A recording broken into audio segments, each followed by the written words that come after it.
안녕하세요 여러분. 오늘은 한국 부동산 시장에 대해서 좀 얘기를 해볼까 합니다. 일단 여러분들 아시다시피 한국 부동산은 이제 코로나를 겪으면서 엄청난 폭등을 했었고, 또 말도 못한 그 급격한 상승으로 인해서 지금 이제 코로나가 이제 끝나가고 있는 상황에서 금리를 미국 연준에서 인상을 단행을 하고 있고, 또 이 금리 인상이 됨에 따라 급격하게 지금 거래 절벽이 이어지고 있고, 또 급매물이 속속들이 나오고 있어요. 그리고 많은 유튜버들도 여러분들 방송 보셔서 아시겠지만, 뭐 제 방송 보시는 분들은 보고 있는 유튜브가 한둘이 아닐 거라고 생각은 됩니다. 그래서 경제 관련된 그런 유튜버들의 얘기를 보면은, 물론 이제 다른 주장을 하는 경우도 있어요. 예를 들어 부동산이 앞으로 좀 더 오를 것이다, 뭐 예를 들어 뭐 여러 가지 이유를 대고 있지만, 결론부터 말씀드리면 부동산은 앞으로 무조건 떨어집니다. 그래서 일단 떨어지는 이유를 몇 가지 살펴보겠습니다. 첫 번째로는 미국이 금리 인상을 단행하게 되면 우리나라 역시도 기준금리를 인상을 할 수밖에 없고, 기준금리가 인상이 되면은 각 은행에서 주담대라든지 각종 대출 상품에 대한 금리 인상을 단행하게 됩니다. 그리고 금리 인상을 할 때 기준금리는 말 그대로 기준금리로서 가장 기본적인 금리이고, 또 시중 일반적인 은행은 그 기준금리보다 통상 더 많은, 예를 들어서 기준금리가 2%면은 일반 은행의 시중금리 5%, 6% 이상 가는, 2배 정도 이상 가는 그런 높은 금리를 대출 금리에 적용을 시키고 있습니다. 따라서 지금 앞으로의 금리 인상을 자이언트 스텝을 계속 이제 미국이 단행할 것으로 예상이 되고 있는데요. 미국이 계속 단행하게 되면은 우리나라 한국은행도 자본 이탈, 달러 외자 이탈을 방지하기 위해서 금리를 인상을 단행할 수밖에 없습니다. 당연히 외국인들 입장에서 우리나라 일반적인 개인이 생각하는 금액보다 상상도 할 수 없을 정도의 큰 금액을 외국인들의 어떤 자본이 유입이 돼서 우리나라의 외환 보유고를 유지를 하고 있었던 건데, 이 외환 보유고에 가지고 있던 금리나 뭐 이런 각종 상품에 넣어서 그 이자로 이윤을 추구하고 있던 그 외자들이 다 이탈을 하게 됩니다. 왜? 우리나라보다 지금 이미 역전금리가 생겼죠. 그래서 우리나라의 그 자금의 이탈을 해서 미국으로 가져가는 것이 금리적인 측면에서 더 높기 때문에, 당연히 더 많은 이윤을 추구할 수 있기 때문에 당연히 금리를 본국으로 가져가거나 뭐 다른 어떤 높은 금리 상품에 금리를 공표하고 있는 나라에 투자할 수밖에 없는 상황이 돼버린 거죠. 본인이 외국인이라도 그렇게 생각하는 게 당연한 거 아니겠습니까? 그래서 그런 외자 유치나 이런 걸 방지하기 위해서 한국은행 금리 인상을 단행을 앞으로 계속 할 거고, 미국은행도 앞으로 계속 물가나 이런 인플레이션이 너무 많이 지금 폭등을 하고 있고, 잠시 안정세는 찾았다고는 하나 그것은 자연적인 인플레가 잡혀가는 추세가 아닌 기름값이나 뭐 이런 각종 그 유가 관련돼서 수요가 감소했기 때문에 그만한 어떤 공급이 좀 더 수요보다 공급이 추월할 것이라는 예측을 인해서 앞으로의 수요나 경기 침체가 좀 계속돼서 경기 침체로 인한 수요가 감소할 것이라고 예상이 되기 때문에 그 기름이나 유가가 좀 약간 떨어지는 하락 추세를 보이고 있는 것 뿐이지, 절대로 인플레이션이 아직 잡힌 게 아니거든요. 그리고 이미 미국은 완전 고용 상태에 돌아갔고, 또 미국의 경기가 좋으면은, 미국의 경기가 좋을수록 금리 인상을 더 단행할 확률이 더 크고, 그로 인해서 한국은행의 금리도 마찬가지로 올라갈 것이 당연지사 불보듯 뻔하기 때문에, 그 주담 대출 금리가 뉴스에서도 나왔고, 연말에 뭐 9 이상 간다고 하지 않습니까? 제가 볼 때는 한 10% 정도는 갈 수 있지 않을까. 연말에 10% 이상 가고, 그리고 한 내년 상반기나 13까지도 가능할 거라고 봐요. 계속 올라가는 이제 인플레이션을 잡기 위해 그동안에 너무 많은 과잉 유동성을 회수할 필요가 있기 때문이죠. 따라서 앞으로 금리는 계속 오를 것이고, 집값은 저번에도 지난 방송에도 말씀을 드렸지만, 미래 수요까지 한국은 이미 떼겨 쓴 상황이에요. 전 세계적으로 지금 유동성이 많이 회수가 되고, 자본이 회수가 되고, 자본이 이제 미국으로 다시 빨려 들어가고 있는, 부동산이나 어떤 자산 거품이 상대적으로 다른 나라보다 한국이 많이 형성이 됐다는 얘기죠. 왜냐면 한국도 따라 돈을 풀고 했지만, 근본적으로 아주 그냥 원천적으로 한국은 기축통화국이 아니에요. 미국하고 다릅니다. 절대 미국이랑 단순 비교하시는 분들이 있는데 절대 그렇지 않아요. 절대 한국은 환율이나 금리 인상이나 어떤 외부적인 변동, 특히 달러화에 대한 변동과 금융시장에 굉장히 민감하고, 또 수출이라든지 각종 이제 세계의 수요, 공급에 영향을 매우 많이 받게 될 수밖에 없어요. 왜? 우리나라는 사실 수출로 먹고 사는 나라잖아요. 앞으로 수요를 하고 그 수요가 감소를 하면은 우리나라의 파이도 당연히 감소를 하겠죠. 그죠? 그리고 뭐 지하 자원이나 뭐 자원이 우리나라가 있습니까? 뭐 덜어는 있겠지만 사실은 아주 부수적인 부분만 갖고 있고, 대부분 수입에 의존하는 게 현실이잖아요. 그죠? 자, 그럼 이런 상황에서 집값만 오른다? 대부분의 여러분들 아시겠지만 자산 가치 대비해서 물가가 오르게 돼 있어요. 그쵸? 물가의 지금 수준에서, 그리고 우리의 소득 수준에서 지금의 집값이 정상이라고 보십니까? 그렇지 않아요. 그렇기 때문에 저는 사실은 이번 기회에 이번 기회도 그랬지만 전에도 알고 있듯이 지나친 과열과 지나친 비이성적인 어떤 수요, 그리고 과열, 욕망, 그런 모든 투자의 그런 어떤 투기? 뭐 그런 것들 다 욕심과 욕망에서 비롯된 거 아닙니까? 그런 욕망이 다 뭉치고 모이고 해가지고 푹 쭉 밀어 올려가지고 급등을 하게 되면은 반드시 그 반작용이 오게 돼 있다는 거를 다시 한번 알게 됐어요. 계속 알고 있었던 부분이기도 합니다.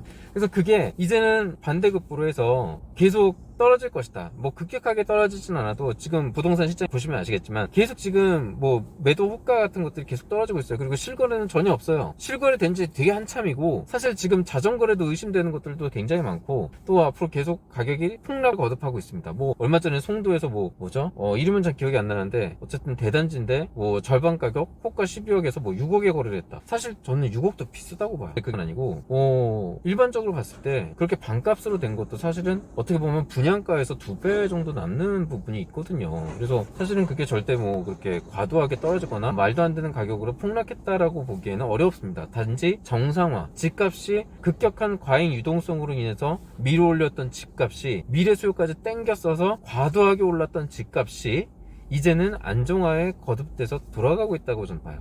그래서 제일 큰 피해자는, 여기에서 제일 큰 피해자는 영끌들, 그리고 이번에 뭐 예를 들어서 이제 집을 무리하게 샀던 사람들, 대출받아서 빚내서 샀던 사람들이 굉장히 큰 타격을 받을 거예요. 사실 이제 미혼이지만 결혼을 했다면은 집을 어쩔 수 없이 이제 마음 먹고 여러 가지 고려해서 샀겠죠. 1인 가구 가족이 있었을 때랑은 집을 고르는 기준이 틀리기 때문에 또 많은 금액을 지출할 수밖에 없는 상황이 돼버리는 거예요. 근데 사실 저는 뭐 그러면 이제 둘 중에 하나겠죠. 미리 이제 폭등을 하기 전에 집을 사놨거나 뭐 그러면은 뭐 그나마 좀 괜찮겠지만, 폭등을 하는 시점에서 결혼을 하거나 뭐 애를 가졌던 분들, 또 그리고 이제 집을 샀던 분들은 아마 지금 고민이 굉장히 많으실 거예요. 특히나 이제 뭐 강남권이나 뭐 이렇게 본인의 어떤 소득 대비해서 좀 과도하게 지출이 필요한 부분, 뭐 그런 부분은 이제 뭐 부동산이 또 계속 오르기 때문에 뭐 그런 심리가 작용할 수 있지 않겠습니까? 예를 들어 뭐 계속 오르고 앞으로도 오를 것이라고 생각됐기 때문에 미래를 위해서, 내 가족을 위해서 뭐 투자의 겸사 강남권이나 어떤 쪽에 이제 집을 무리하게 대출 받아가지고 사신 분들, 그분들의 어떤 마음도 이해는 돼요. 물론 그분들은 투기는 아니겠지만 어쩔 수 없이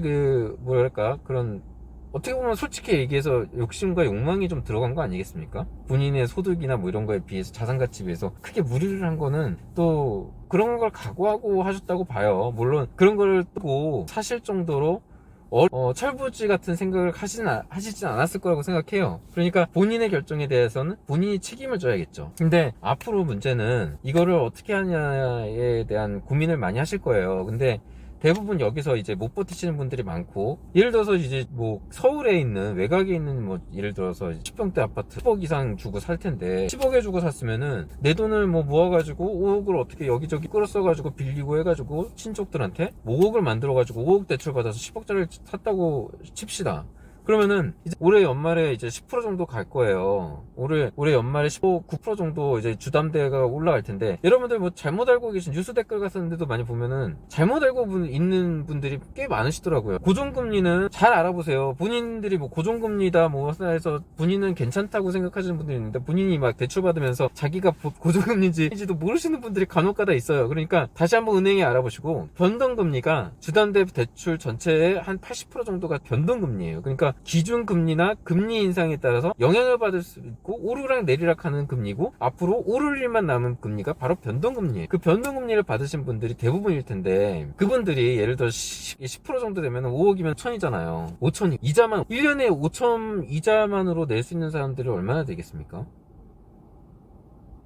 이자만. 원리금 상환은 언제예요? 그러니까 이자만 5천만 원씩 내고, 물론 이제 그게 나중에 한 5, 6년 뒤에, 7년 뒤에는 뭐 금리가 하락할지 안 할지는 모르겠어요. 근데 어쨌든 그 돈을 과연 볼까요? 부부가 맞벌이 한다고 해도 원리금도 못 갚고 이자만 갚고 생활비로 이제 예를 들어 맞벌이 하는 부부가 한쪽에 이제 연봉을 전부 이자로만 내고, 한쪽은 생활비하고 원리금을 상환하고 생활비를 써야 되는데, 과연 이 한쪽으로 그게 가능할까요? 물론 가능은 할 수도 있겠죠. 근데 자녀들 양육비나 이런 것들을 하기에는 힘을 붙이지 않을까요? 금리를 그렇게 많이 내면서, 그리고 그나마 만약에 그렇게 버티는 와중에 집값이 올라주면은 그나마 위로를 삼을 텐데, 집값이 어떻게 될까요? 떨어질 수밖에 없어요. 금리가 오르고 미래 수요까지 땡겼었기 때문에 향후 5, 6년간에 제가 볼 때는 제 예측, 개인적인 생각입니다. 향후 한 5, 6년 길게 보면까지도 미래 수요까지 많이 땡겼었다고 봐요. 물론 그 중에 이제 나머지는 이제 아직 매수 결정을 그때 패닉 시기에 매수를 안 하고 지켜보고 있었던 사람들이 있을 수 있죠. 그런 매수 대기자가 있지만 그렇게 많지는 않을 거예요. 왜냐면은 일반 매수 대기자 있던 사람들이 그만큼 많이 몰렸기 때문에 우리가 그동안 과도하게 코로나 시즌에 과도하게 이제 폭등한 집값을 경험하지 않았습니까? 그죠? 그게 이제 떨어질 시점이 온 거예요. 왜냐면은 거래가 없어요. 거래가 일단 기본적으로 거래가 발생하진 않아요. 거래가 있고 집값이 떨어지는 걸 뭐 안정세도 관망 그 예측도 가능할 수 있을 거고, 어느 정도의 선에서 뭐 다시 뭐 반등할 것이다 뭐 갖가지 예측을 할 수 있겠지만, 일단 거래 자체가 없습니다. 이 말은 뭐냐, 수요자가 없다는 얘기예요. 수요자가 없고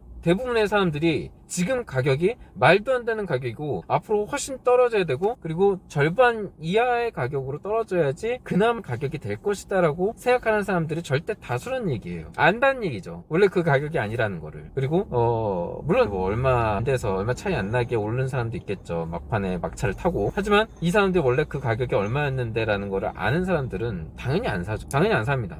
집값 상승한 자들의 몇 가지 이유 중에 하나가 거라고 해요. 여러분, 늘어나면요, 과연 집을 좋은 걸 살려고 할까요? 살까요? 아니, 살 마음이 과연 얼마나 있을까요?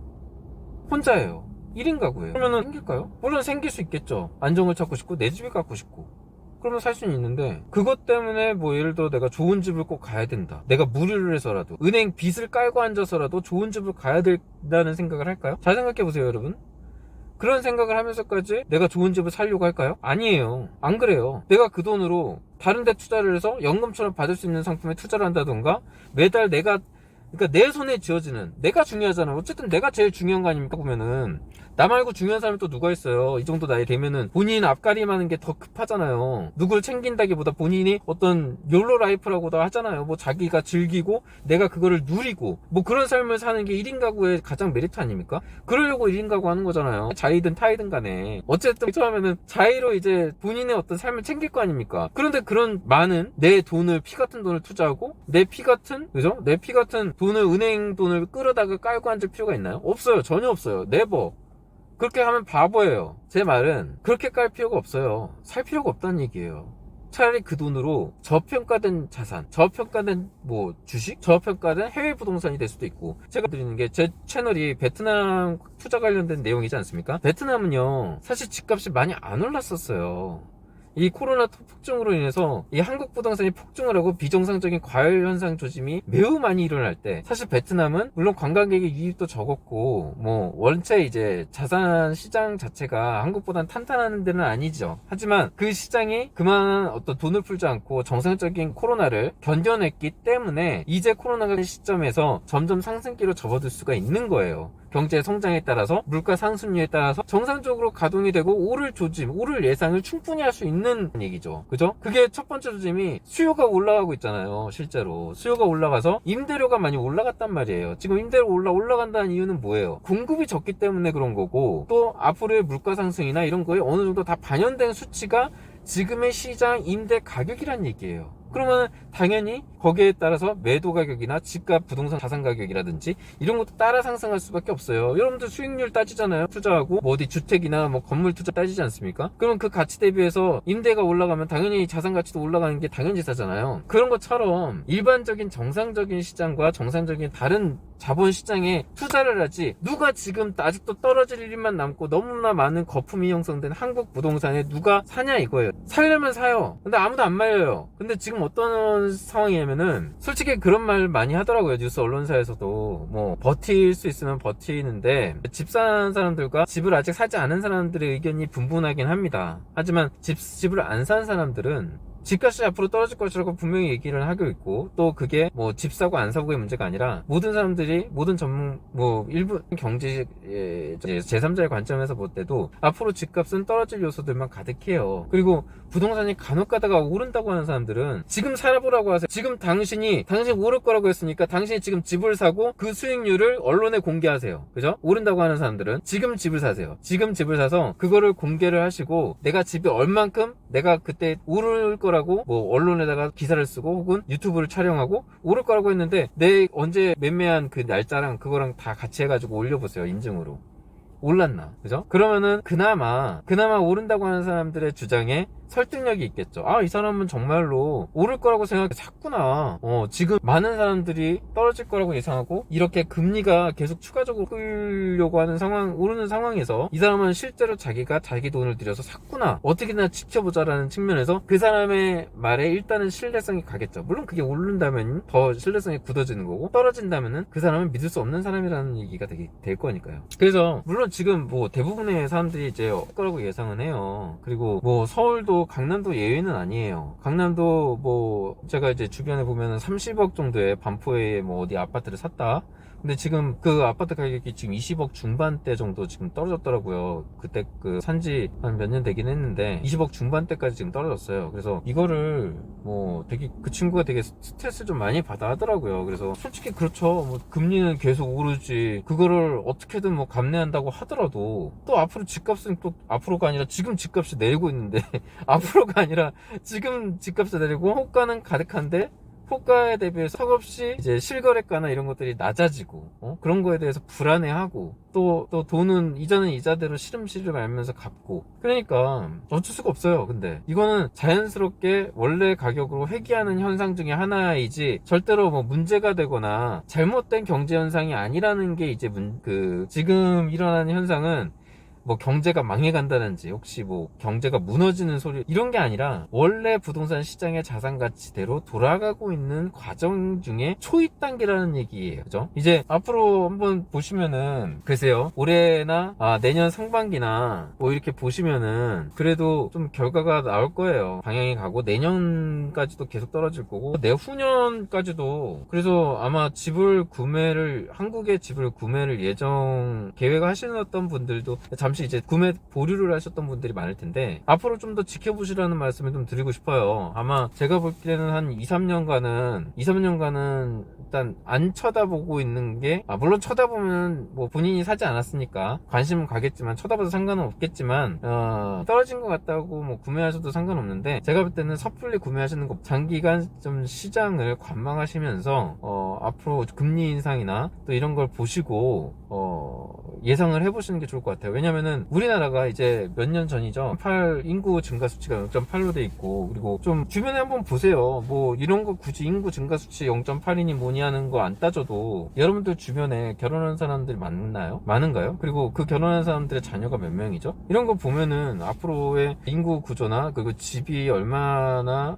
이 공급과 수요에 맞춰 들어갈까요? 결혼해서 한 명 낳고 그런 집안들 많잖아요. 아예 없거나 아니면 아예 결혼을 안 하거나 그렇던 거예요. 그러니까 인구 감소 추세로 이제 들어가기 시작했고, 일본의 부동산 자산 가격이 일본의 잃어버린 20년이 아니면 그보다 더한 게 우리나라에 올 수도 있다라고 저는 봐요. 뭐 대기업 기반에서 뭐 우리가 많이 의존을 했지만 일본의 여러분들 소니를 보듯이 많이 한창 이제 잘 나가다가 몰락을 한번 경험하지 않았습니까? 그것과 마찬가지로 우리 대기업, 특히 이제 삼성도 언제 그럴지 몰라요. 왜냐면은 뭐 제가 지난번에도 드렸는지 모르겠지만 이 반도체 시장도 상당히 위험한 수준이에요. 예전에는 그래도 뭐 메모리 뭐 D램 반도체 뭐 해가지고 삼성이 많이 걷어들였는데, 이제는 사실 경쟁자들도 많이 생겼고 또 중국도 많이 맹추격을 하고 있기 때문에 삼성이 어떤 독주가 할 것이고, 또 이제 뭐 내수 시장이나 이런 부분에서 인구 수치가 그렇게 받쳐주지 않기 때문에 수출에 의존을 많이 해야 되는데, 그런 수출 경쟁자들이 상당히 많아졌다는 게 또 문제예요. 그래서 앞으로는 지금까지의 어떤 관점을, 패러다임을 많이 바꿔서 봐야 한다는 게 요즘 바뀐 점이에요. 아주 큰 변화예요. 그러니까 기존에 있었던 부동산 투자는 절대 불패다, 뭐 이런 것과 뭐 한국의 삼성의 투자 투자해두면은 무조건 올라갈 것이다라는 어떤 과거의 그런 어떤 그 맹목적인 믿음 이런 것들 깨진다는 거를 이번 기회로 많이 경험을 하셨을 거예요.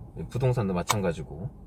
그리고 삼성도 대내외적인 되게 많은 리스크에 그 속에서 있다. 그 당장 없고 급변한 환경 속에서 언제 소니처럼 일본의 소니처럼 삼성 역시도 몰락의 길을 걸어갈지 또 저는 뭐 일단은 조금은 그쪽으로 지금 걸어가고 있다고 봐요. 근데 앞으로 어떻게 될지는 모르겠죠. 근데 제 입장에서 그냥 외부의 입장에서 봤을 때는 삼성이 앞으로 좀 좋지는 않을 것 같아요. 반도체 특히 이제 TSMC라든지 대만 파운드리 쪽에서 또 많이 밀어주는 것 같고 또 앞으로 중국 쪽도 좀 경쟁자들이 많이 출몰을 하고 있고 여러 가지 문제로 좀 어려움에 직면하지 않을까 싶고 그쵸 여러 가지 이제 한국의 그런 앞으로의 경제 전망을 봤을 때는 사실은 조금 암울하다는 게 제 입장이에요. 여러 가지로 내수, 뭐 수출 다 포함해서요. 부동산 자산 거품 붕괴, 버블 붕괴 같은 일본의 그런 현상이 우리나라에도 곧 일어날 거라고 저는. 그래서 앞으로는 이제 제가 늘 얘기했듯이 베트남이나 어떤 우량의 어떤 국가 그리고 앞으로 성장 잠재력이 많이 남아있는 나라가 저는 투자 메리트가 분명히 있다라는 점을 말하고 싶어요. 왜냐면은 그런 나라가 거품 현상이 없고 또 정상적인 절차를 거쳐서 성장을 해오고 있는 나라 그리고 크게 뭐 모난 구대 없이 그 본인의 지키면서 꾸준히 성장해오고 있는 나라가 그리고 뭔가 누군가 해야 되는 부분을 충족해 줄 수 있는 누군가 반드시 필요한 세상에는 뭐 여러 가지 있지 않습니까? 반드시 필요한 것들 예를 들어 사람은 먹어야지 이제 살 수 있잖아요. 물도 있어야 되고 먹어야지 살 수 있고 다른 건 뭐 없어도 휴대폰 같은 거 뭐 지금이야 뭐 진짜 없는 건 상상할 수 없겠지만 없어도 어쨌든 숨 쉬면서 살아갈 수 있잖아요. 그런 것과 어떤 중차대함이 틀리다는 얘기죠. 뭐 그런 거를 봤을 때 어느 게 중요하고 어느 게 없어도 살 수 있는 건지에 대해서 여러분들이 한번 다시 한번 생각해 보시고 투자하시는데 참고하시는 게 앞으로의 어떤 세계 경제 변화에 능수능란하게 좀 대응하는 뭐 그런 방향이 되지 않을까 싶습니다. 앞으로도 계속 좋은 방송 해서 제가 이제 또 나올 수 있는 것들은 또 방송을 통해서 여러분들에게 말씀드리도록 하고요. 오늘 방송은 여기까지 하도록 하겠습니다.